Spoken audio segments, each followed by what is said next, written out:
Purong-puro po yan. Yan po ang Robusta Coffee. Ayan guys, magagawa ko ng Robusta Coffee. Ayan, bagong giling lang to. Tapos, lalagyan ko lang siya ng muscovado sugar. Ayan.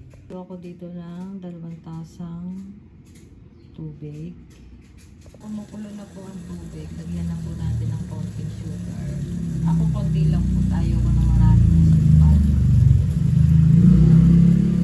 And then, hinaan po natin ang apoy kasi baka umamoy.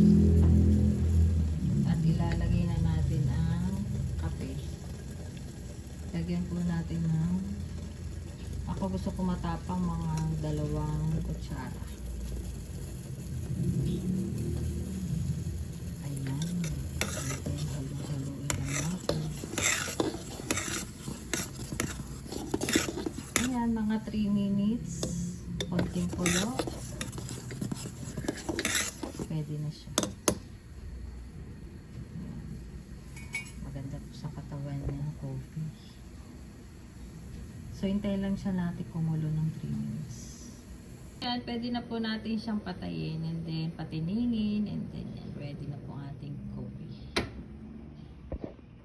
Ayan, ready na po ang ating coffee. Medyo patitiningin pa po natin yan. Ayan. Purong-puro po yan. Yan po ang Robusta Coffee.